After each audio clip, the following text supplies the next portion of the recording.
Hey, Shalom, Shalom. It's the brother Abayabah from the DC Church, coming at you, giving all praise, glory, and honor to Yahweh Shemel Shai, Bashim Kadash.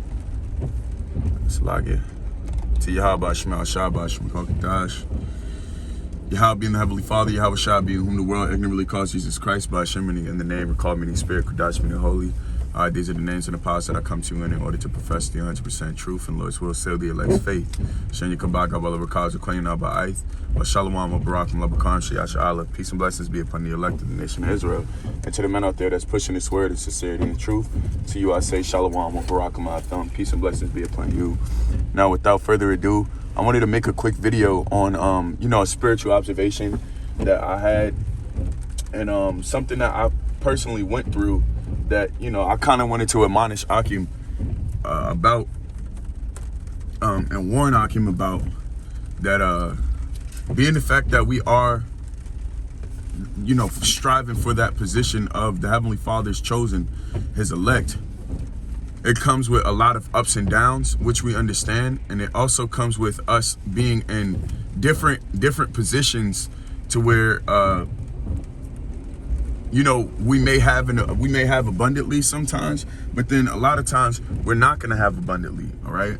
So there may be times to where the Heavenly Father gives you, a lot of the things that you desire, and then he strips you from a lot of the things that you desire. And give me 1 second. The main point that I wanted to make in this video is, whatever position you're at, do not make that a standard for don't make that a standard for your life, okay? Because there's a lot of times to where we're at an all-time high or we're at an all-time low. And, I was talking to one of the Sharim about this too, that the mentality that you have when you're at your highest is the mentality that you're supposed to have when you're at your lowest. Meaning the same level of spiritual confidence, mental and physical confidence that you have, you're supposed to take that when you're at your highest all the way to the point to where you're at your lowest. And that's part of the reason why the Heavenly Father puts you through that situation, in order for you to practice that. Because if you're practicing the same level of confidence that you have during the time where you had everything, you had all of the things that you possessed and that you pleased in, and if you can take that mentality with you, and you need to take that mentality with you when the Heavenly Father brings you low, all right? Because the Lord is still with you. The Lord is not, he's not going to not be with you, all right? And the scriptures say what? He chasteneth whom he loveth, all right? You got to go back to Sirach, the 30th chapter, where he talked about he chastiseth every son whom he receiveth, okay? Oh, no. He that loveth his son causeth him oft to fill the rod, all right? So you got to remember that no matter what estate that you're in, of course, it's the affliction, it doesn't feel good, and you're going to go through the motions of the affliction. But the fact of the matter is that mindset that you have toward worshiping and serving the Heavenly Father, that spiritual confidence, that Godhood confidence, all right? That brotherly love, are you able to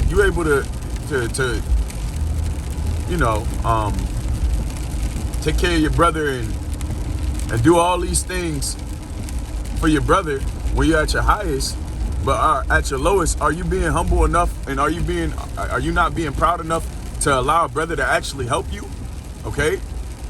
Are you actually reaching out? Are you actually reaching out to your resources in which the Heavenly Father has given you, so that you're not drowning in the sorrows that you're going through at that specific time? You got to really, in this fight, we got to keep our heads up at all times, because if we put our head down, Satan is going to use that against us too. You got to understand, like, Satan does not fight fair. Like, he does not fight fair at all in any way, shape, or form or capacity. So being the fact that he doesn't, we have to consistently keep our heads up toward the things that Satan is going to do. Okay, and we have to consistently be vigilant. The scriptures tell you, be vigilant, be sober, be vigilant, because your adversary, the devil, walketh about seeking whom he may devour. So any opportunity of weakness that you have within yourself, Satan is going to use it against you. But I wanted to bring this out real quick. This is Sirach chapter 11, verse 21. Marvel not at the works of sinners, but trust in the Heavenly Father and abide in thy labor, for it is an easy thing in the sight of the Heavenly Father, and in the sight of the Lord, Yahweh Shemel Shai, on the sudden to make a poor man rich. So Do you honestly think within yourself that the Heavenly Father is not capable of taking you from the status that you're in at that specific point and changing it? The Lord is all about that. The Lord can change. He changes circumstances, and he's capable of changing circumstances within a snap of a finger. Okay? I know brothers go through a lot of baby mama fucking drama, man. But do you honestly think that the Lord is not capable of just taking the spirit, that's the demonic spirits off of her, and just, you know, and putting it on some swine? I mean, getting that lesion up off her. But the thing is, the Lord puts you in these situations because the mentality that you have when you're at your highest and you had your family and you had the things that you love, and, you know, your woman was in the right mind or your pockets was right, that same mentality and confidence that you have when you have those earthing things is the same level of confidence that you're supposed to have, if not more, when the Heavenly Father is bringing you through whatever fire he's bringing you through. All right? This typically the spot where, you know, I bring out my prayers and what have you, you know, but I do it after I leave the car out on Ratazah. I'm already trailing a little bit late for work, but it's called to Wab. I just had to get this information out because it's important for us to keep that mentality. And I went through this personally because I went through some shit that really hurt my confidence. I'm not gonna lie to you. You know, I went through some shit that really hurt my confidence, really hurt my image, really hurt my mindset. Or I don't want to say hurt, but it affected it negatively to the point to where I kind of forgot who the hell I was. But that all the reason why the Heavenly Father did what he did. Because a lot of times what we do is we get lost in the possessions that we have. And when you get lost in the possessions that you have, the Lord is going to strip it away from you. And I talked about this yesterday. This is kind of like an extension to the video that I made yesterday. Basically just furthering the point that the weaknesses that we have, or the things that we care about the most, is a weakness, and Satan's going to, the Heavenly Father is going to allow that to be exposed to Satan and allow him to use it, okay? And it's not because the Lord hates you. It's not because the Lord has a disdain for you or you're such a wicked man. No, it's because the Lord has to exercise weakness without you, because we're in the process of becoming gods, all right? We're not normal men. We don't go through normal things. All right, we will never be normal. We're better than the rest of the world, and we'll always be better than the rest of the world, so long as we continue in our labors. All right. But I wanted to bring this up real quick too. Verse 25, it says, "In the day of prosperity, there's a forgetfulness of affliction, and in the day of affliction, there's a forgetfulness of there is no remembrance of prosperity." All right. But when you're in prosperity, you're supposed to remember the affliction. And when you're in affliction, you're supposed to remember the prosperity, man. And that's the balance. That's the balance. But when you're going through that hard situation, and your character really being tried by whatever outside force, you know, Satan is putting on you, or Satan is allowed to hammer you with, you know, it's hard to have foresight. But we as men of the Lord have to have foresight. We don't have a choice. That's our job. We're supposed to see the brighter days, okay? Or be optimistic toward the kingdom of heaven and pessimistic toward this world, man. You know, they say your best work you make when you first wake up. You know, and that's why a lot of times when I have these spiritual thoughts, I try to put them on wax. You know, as soon as I possibly can, so that I'm edifying, I'm doing my job, and then, you know, these conclusions that you come to, it's spiritual, man. Good conclusions.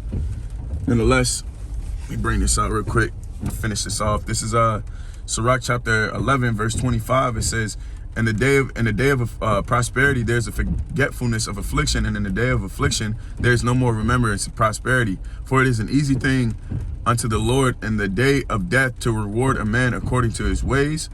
The affliction of an hour maketh a man to forget pleasure, and in his end his deeds shall be judged, shall be discovered." All right.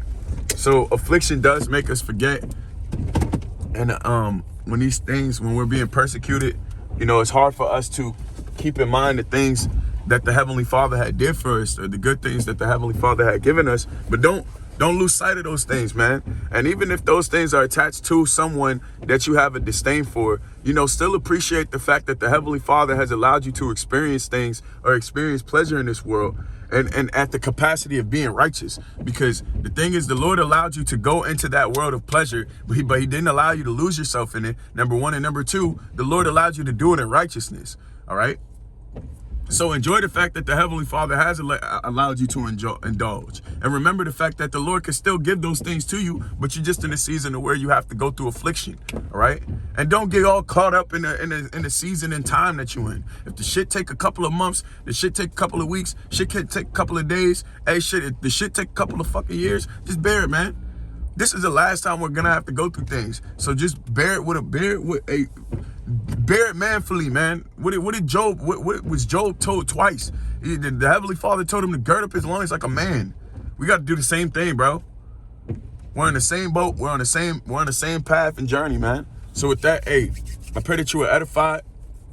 Don't get caught up at the season that you're in. All right. And the mentality that we have when we're in prosperity is the mentality that we're supposed to have when we're in affliction, and vice versa, man. All right. So with that, I give all praise, glory, and honor to Yahweh Shema Shah, Bashim Kokadash, and Yakabak, of all over cars, and Koyim Naba Ike, with Shalom, Barakum, Labakan, Shah. Until next time, Hakim Shalom.